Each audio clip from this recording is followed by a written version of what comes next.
Hello guys, কেমন আছো তোমরা সবাই? আশা করি অনেক ভালো আছো। তো আজ আমি তোমাদের সাথে আমার একটা স্কিন কেয়ার রুটিন শেয়ার করব। তো দেখো, এক রাতের মধ্যে হঠাৎ করে আমি জানি না কোথা থেকে এত পিম্পল চলে আসছে আর নাকের পাশ দিয়ে খুব ওপেন পোর্স হয়েছে।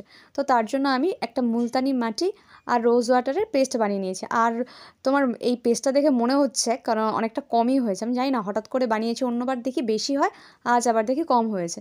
তো যাই হোক, তো যাদের কাছে রোজ ওয়াটার অ্যাভেলেবেল থাকবে না তারা ওখানে কাঁচা দুধ ইউজ করতে পারো। আর আমি বেসিক্যালি কাঁচা দুধ ইউজ করিনি, কারণ কাঁচা দুধের গন্ধটা আমার একদমই ভালো লাগে না। আর এখন ওপেন পোর্সে ফিরে আসি। যাদের ওপেন পোর্স বা পিম্পলের প্রবলেম আছে তাদের জন্য কিন্তু মুলতানি মাটি একদম রামবান কাজ করবে। আর আরেকটা কথা, আর তোমাদের জন্য না রাইস ওয়াটার ইউজ করতে হবে। আর তোমরা তো নানান প্রোডাক্ট পেয়েই যাবে, কিন্তু আমি বলবো যে ফার্স্টে তোমরা প্রোডাক্টের সাথে সাথে ঘরোয়াটাও করতে পারো, কারণ আমি দেখেছিলাম যে আমার মানে ঘরোয়াতে খুব উপকার হয়।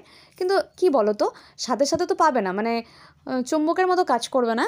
তো 2 দিন 3 দিন 4 দিন বা 1 মাস বা 2 মাস এভাবে তোমাদের টাইম দিতে হবে। তো আমি বেসিক্যালি সপ্তাহে 1 দিন করে সব কিছু আর কি অ্যাপ্লাই করি, আর কি স্কিন কেয়ার করি, তার বেশি আমার হয় না।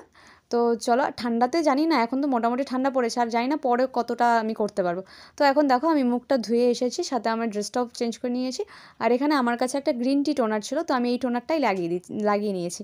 আর যাদের কাছে কোনো টোনার নেই তাদের বলবো যে তারাও যাতে টোনার অ্যাপ্লাই করে, কিন্তু রাইস ওয়াটার, তো আমার কাছে গ্রিন টি ছিল তাই আমি আর রাইস ওয়াটার দিইনি। কারণ রাইস ওয়াটারটা ওপেন পোর্সের জন্য রামবান কাজ করবে, মানে রামবান কাজ করবে তোমার রাইস ওয়াটার আর হচ্ছে মুলতানি মাটি। দেন দেখো আমার কিন্তু, তারপর আমার এগুলো হয়ে যাওয়ার পরে আমি মুনকে আবার পড়াতে চলে আসি। দেন তারপর মুনের ফ্রেন্ড আসছে রিচিতা, ওর জন্য একটা কি হেডফোন টাইপস কিছু নিয়ে আসছে।